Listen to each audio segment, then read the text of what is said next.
कल हम रक्त समूह के बारे में पढ़ रहे थे, ब्लड ग्रुप के बारे में।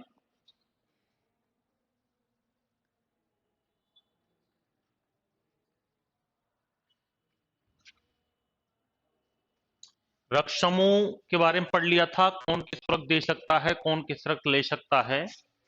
उसके बाद एक आरएच कारक के बारे में पढ़ना था हमें, आरएच फैक्टर, आरएच कारक। आरएच कारक की जो खोज की थी वो की थी लैंड स्टीनर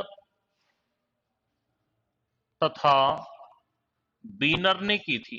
किसने की थी? लैंड स्टीनर तथा बीनर ने की थी। और ये खोज हुई थी मकाका रहीसस बंदर में की गई थी। किसमें की गई थी?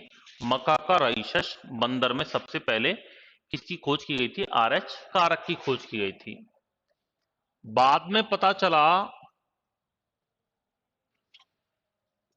कि यह कारक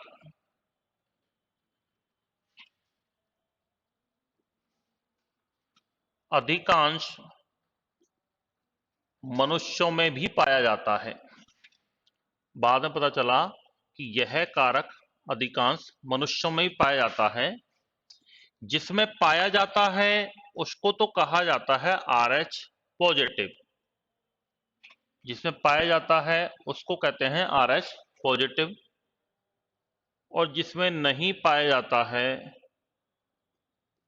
उसको कहते हैं आरएच नेगेटिव। क्या कहा जाता है? RH negative. अगर भारत के अंदर यदि हम बात करें तो भारत के अंदर लगभग 93% लोग तो कैसे हैं? आरएच पॉजिटिव, और 7% लोग कैसे हैं? RH negative. संसार की यदि हम बात करें तो संसार में लगभग 85% लोग तो कैसे हैं? आरएच पॉजिटिव, और 15% लोग कैसे हैं? RH negative. इसमें केवल एक ही स्थिति ऐसी आती है जो खतरे वाली होती है। कब? जब पिता आरएच पॉजिटिव हो और माता आरएच नेगेटिव हो। ये क्यों है? देखो, जो इधर पॉजिटिव होगा वो उधर भी पॉजिटिव होगा। कल समझ में आ गया होगा आपको। जैसे बी है, आरएच कारक है तो बी पॉजिटिव, नहीं है तो बी नेगेटिव। अब दो चीज होती है कि जिसका ब्लड ग्रुप पॉजिटिव होता है ना, ये तो नेगेटिव से भी ब्लड ले सकता है, और याद रखना पॉजिटिव से भी ले सकता है। इसीलिए सर्वग्राही कहा जाता है ए बी पॉजिटिव को।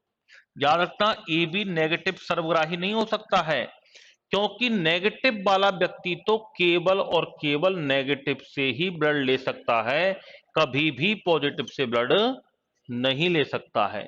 इसलिए सर्वदाता हमेशा कौन सा होता है? ओ नेगेटिव होगा, क्योंकि नेगेटिव वाले से तो पॉजिटिव भी ले लेगा, नेगेटिव भी ले लेगा। ओ पॉजिटिव को सर्वदाता हम क्यों नहीं कह सकते? क्योंकि ओ पॉजिटिव से कभी भी ओ नेगेटिव वाला ब्लड नहीं ले सकता है। ओ नेगेटिव वाले से तो सभी ले सकते हैं, इसलिए सर्वदाता हमेशा ओ नेगेटिव होता है, और सर्वग्राही हमेशा कौन सा होता है? ए बी पॉजिटिव होता है। ये बात समझ में आ गई? ठीक है। अब यहां पर क्या है? पिता तो है आरएच पॉजिटिव और माता है आरएच नेगेटिव। भाई ये पिता पॉजिटिव है, माता नेगेटिव है, यदि नेगेटिव की बॉडी में कभी भी पॉजिटिव का ब्लड नहीं जाना चाहिए, अंश नहीं जाना चाहिए। अब इनका जब निषेचन होता है तो इनसे जो फर्स्ट संतति जो पैदा होती है वो तो पैदा होती है नॉर्मली सामान्य, यानी इसको तो लगभग कोई खतरा नहीं होता है, 96% नॉर्मल होता है।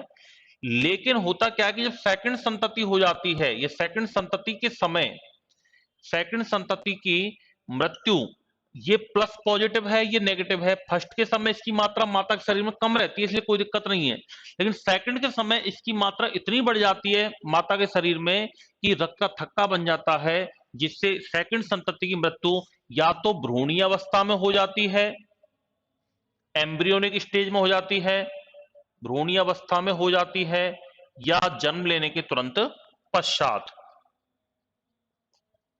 जन्म लेने के तुरंत पश्चात। इस रोग को कहा जाता है इरिथ्रोब्लास्टोसिस फीटेलेसिस। इस रोग को क्या कहते हैं?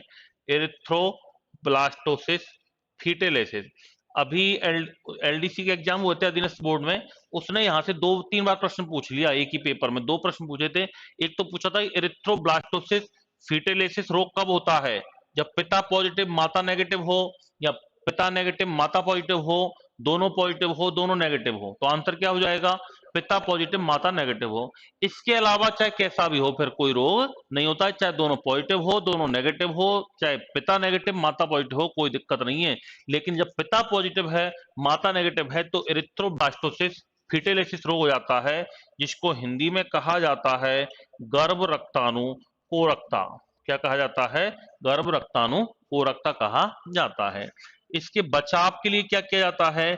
इसके बचाव के लिए एंटी डी, या हम कह सकते हैं रोगम प्रतिरक्षी, या हम कह सकते हैं इंट्रावेनस इंजेक्शन लगवाना चाहिए।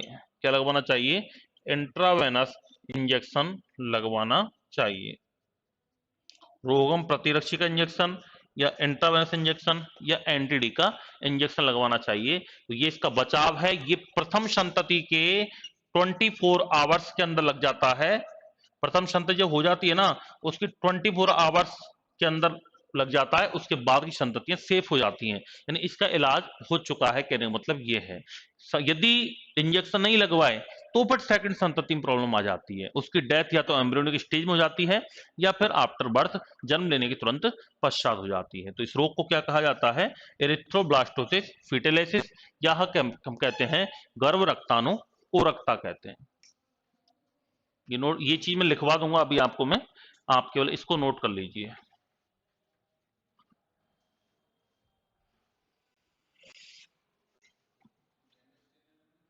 हाँ, लैंड स्टीनर तथा बीनर।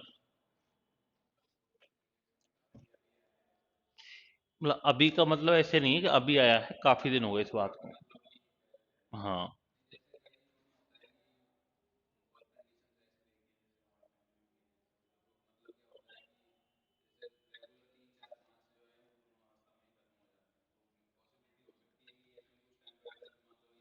हाँ बिल्कुल, कईयों को पता नहीं चलता है तो हो भी जाता है।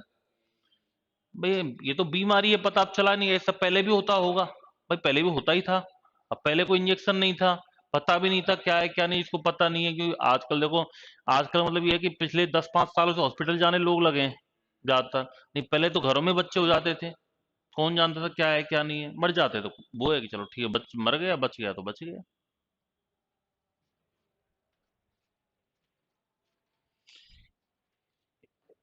तो सर्वदाता, नीचे स्टार पॉइंट लगा के एक दो पॉइंट लिखिए। अब नीचे आप लिखो ओ नेगेटिव ब्लड ग्रुप को, ओ नेगेटिव ब्लड ग्रुप को सर्वदाता रक्त समूह कहा जाता है, universal donor. O negative blood group को सर्वदाता रक्त समूह कहा जाता है। ओ नेगेटिव ब्लड ग्रुप को सर्वदाता रक्त समूह कहा जाता है।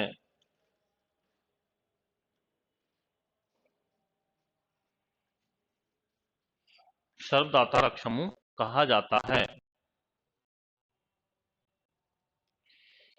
क्योंकि इसमें कोई भी एंटीजन नहीं पाया जाता है।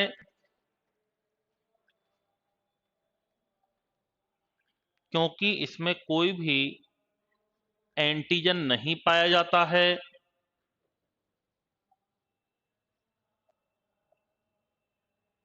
क्योंकि इसमें कोई भी एंटीजन नहीं पाया जाता है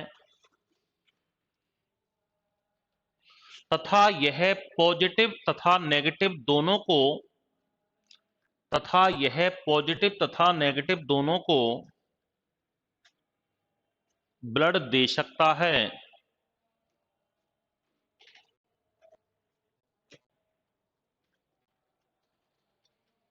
ब्लड दे सकता है, दोनों को ब्लड दे सकता है।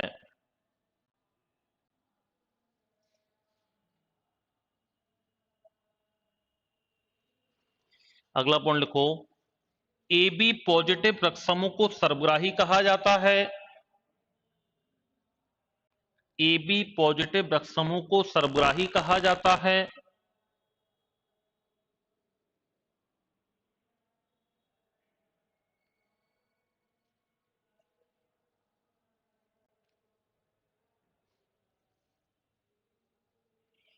क्योंकि यह पॉजिटिव तथा नेगेटिव दोनों से ब्लड क्योंकि यह पॉजिटिव तथा नेगेटिव दोनों से ब्लड ले सकता है, पॉजिटिव तथा नेगेटिव दोनों से ब्लड ले सकता है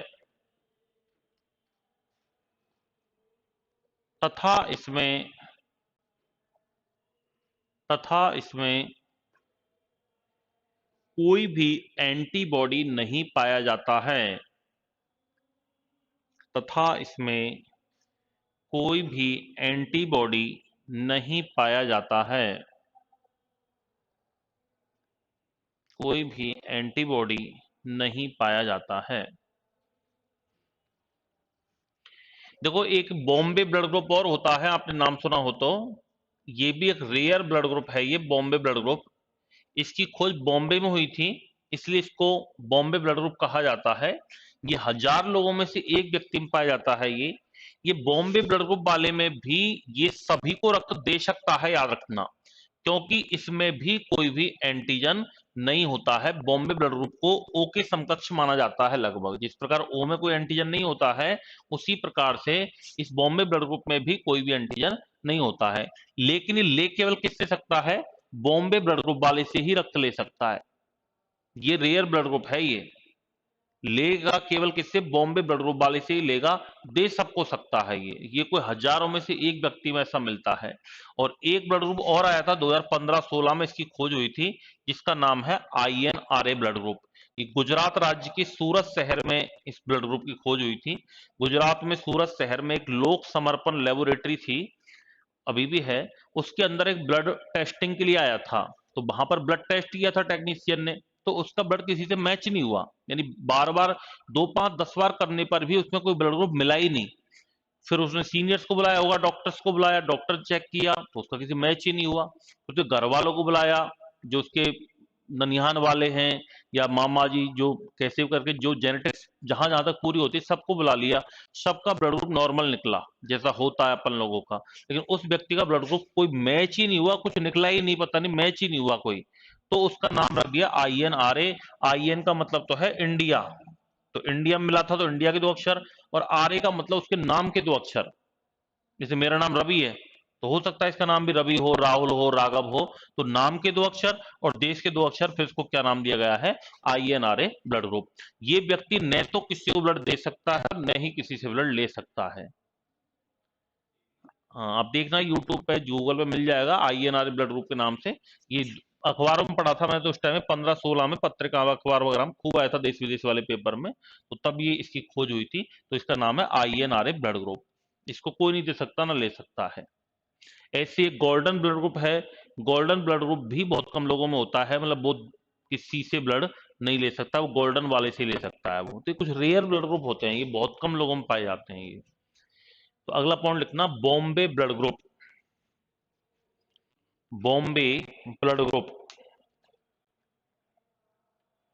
को इसकी खोज 1952 में बॉम्बे में हुई थी।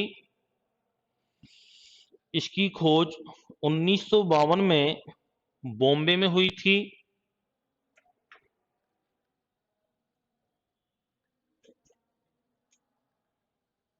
1952 में बॉम्बे में हुई थी। यह ब्लड ग्रुप वाला व्यक्ति यह ब्लड ग्रुप वाला व्यक्ति सभी को रक्त दे सकता है। सभी को रक्त दे सकता है,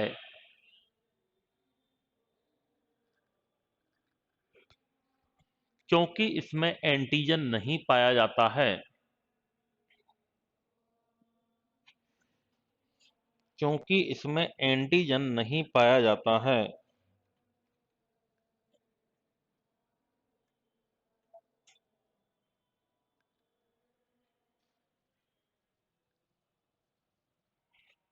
लेकिन यह बॉम्बे ब्लड ग्रुप वाले से ही लेकिन यह बॉम्बे ब्लड ग्रुप वाले से ही रक्त ले सकता है। बॉम्बे ब्लड ग्रुप वाले से ही रक्त ले सकता है।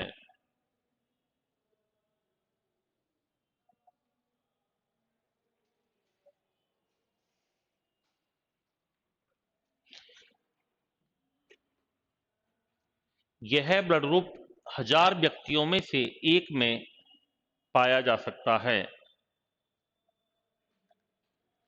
1000 व्यक्तियों में से एक में पाया जा सकता है।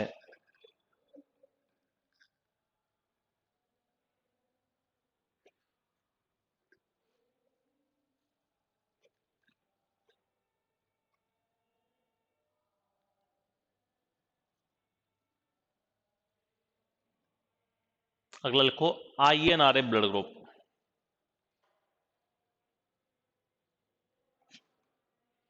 INRA ब्लड ग्रुप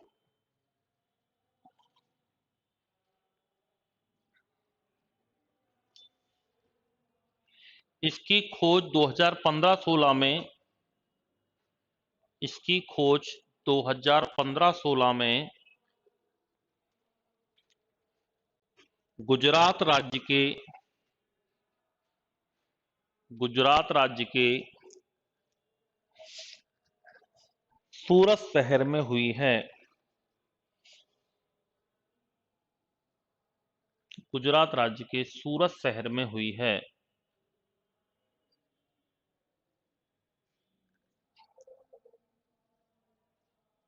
IN का मतलब लिख लेना इंडिया के 2 अक्षर। IN का मीन्स लिख लेना इंडिया के 2 अक्षर। और RA का मतलब लिख लेना नाम के 2 अक्षर। नाम के 2 अक्षर।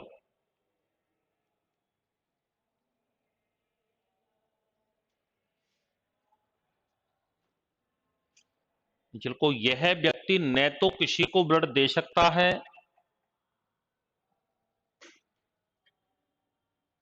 यह व्यक्ति न तो किसी को ब्लड दे सकता है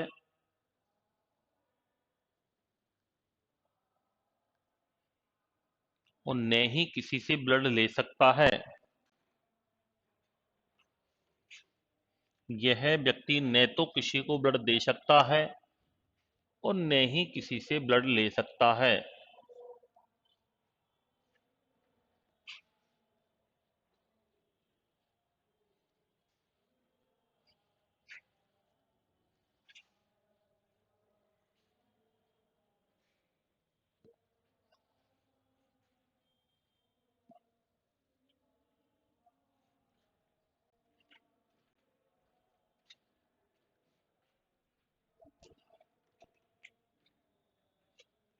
अब हेडिंग डालो हृदय, हार्ट।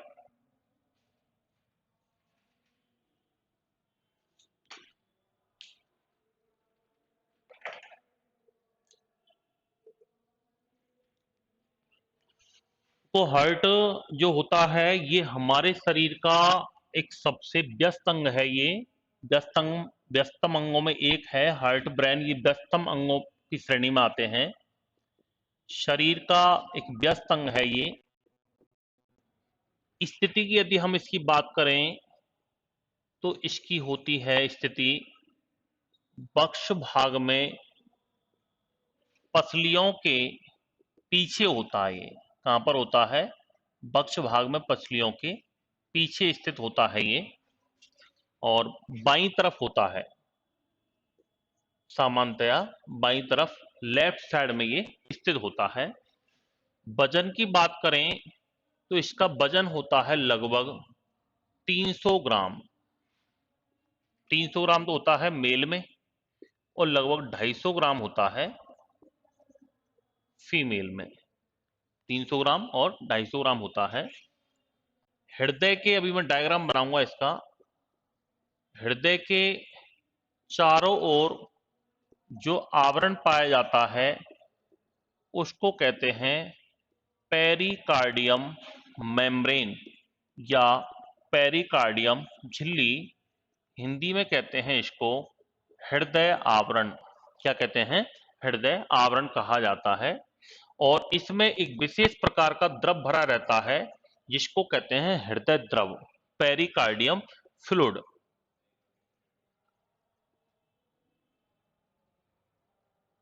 Pericardium fluid. और ये क्या काम करता है? ये हृदय की चोट आदि से सुरक्षा का काम करता है। क्या काम करता है? चोट आदि से सुरक्षा का काम करता है। हृदय जो होता है, हमारे हृदय में, हमारा जो हृदय होता है वो लगभग वो 4 कोष्ठीय होता है। कितने कोष्ठीय होता है? 4 कोष्ठीय, यानी इसके अंदर 4 चैम्बर होते हैं। 4 कोष्ठीय होता है। 4 कोष्ठीय में 2 तो होते हैं आलिंद ऑरिकल,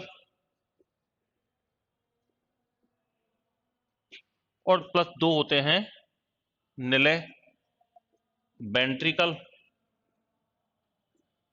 2 आलिंद और 2 निलय पाए जाते हैं। आलिंद बड़े होते हैं, निलय बड़े होते हैं? निलय बड़े होते हैं, याद रखना। वेंट्रिकल बनाने को तो अपन ऐसे बनाते हैं, ये गलत है। इसमें तो ऐसे 2 तो ये आलिंद तो बड़े हो गए, निलय छोटे हो गए, लेकिन ये गलत है, याद रखना, ऐसे नहीं बनता है। निलय बड़े होते हैं, आलिंद छोटे होते हैं। निलयों की तुलना में तो हम लिख सकते हैं कि निलयों की तुलना में आलिंद कैसे होते हैं? छोटे होते हैं। निलयों की तुलना में आलिंद कैसे होते हैं? छोटे होते हैं। इसमें 2 टर्म आती हैं। एक तो आता है प्रकुंचन,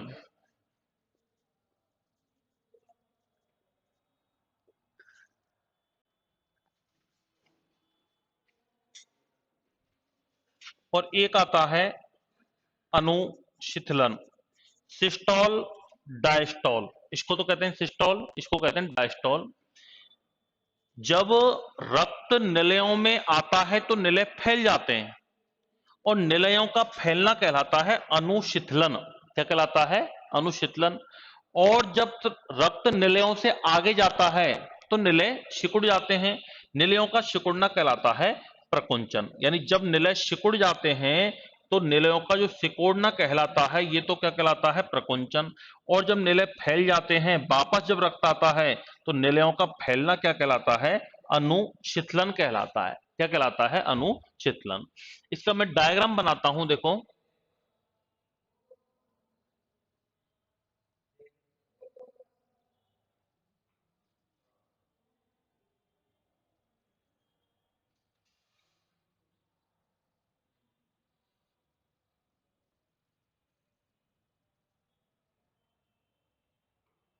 ये तो है बायां आलिंद,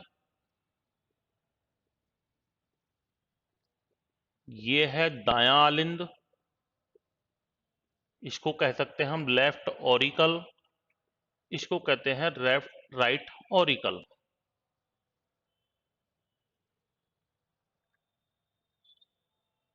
ये भित्ति सबसे मोटी होती है,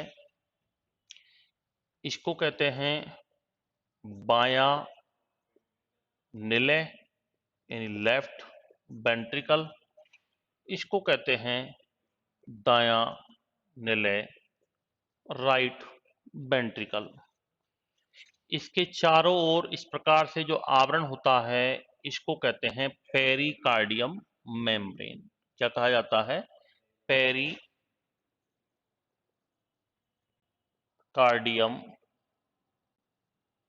मेम्ब्रेन कहते हैं। इसमें जो फ्लूइड भरा रहता है, इसको क्या कहा जाता है? पेरिकार्डियम फ्लूइड कहा जाता है।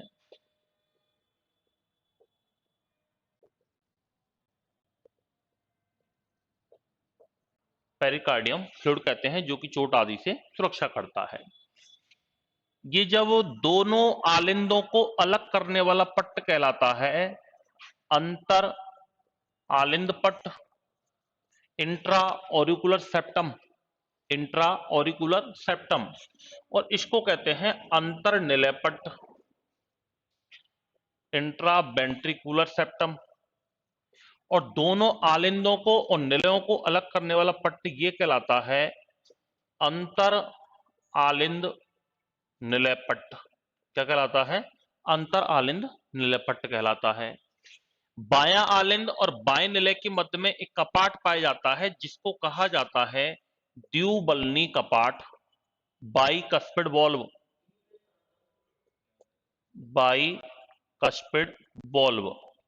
बाई कस्पिड वॉल्व का मतलब होता है ये कपाट क्या काम करते हैं, एक बार रक्त यदि आलिन से निलय में आ गया तो वापस निलय से आलिन में नहीं जा सकता, ये पहले शुद्ध होने मतलब अपने प्रक्रम से ही जाएगा। ऐसा नहीं कहीं से मन में आई मर्जी यहीं से वापस चला जाए, पूरा एक प्रक्रम होता है, पूरा एक सिस्टम होता है, पूरा सर्कुलेशन होता है, उसी के माध्यम से वापस पहुंचता है। और इधर की साइड में एक बलन होता है जिसको कहते हैं त्रिबलनी कपाट, ट्राई कस्पिड वॉल्व, इसको कहा जाता है ट्राई कस्पिड वॉल्व। तो इसको त्रिबलनी कपाट कहते हैं और इसको कहा जाता है द्विबलनी कपाट। अब देखो सबसे पहले जो रक्त आता है वो कहां आता है, बाएं आलिंद में। आपको याद हो तो कल मैंने आपको लिखवाया था कि फुफ्फुसीय शिरा जो होती है पल्मोनरी वेन, वो सबसे पहले लंग्स से ब्लड को कहां लेके डालती है, बाएं आलिंद में। फिर बाएं आलिंद से कहां जाता है, ये बाएं निलय में इस कपाट से होता हुआ वापस जाने नहीं देता ये। बायां निलय जो होता है फिर बाएं निलय से रक्त पहुंच जाता है महाधमनी में, और महाधमनी इसको रक्त को कहां ले जाकर डाल देती है, अंगों में। ठीक है, फिर यहां से ये महाशिरा, बेना केवा बताया था कल मैंने, महाशिरा, ये महाशिरा इस रक्त को लेके जाती है राइट ऑरिकल में।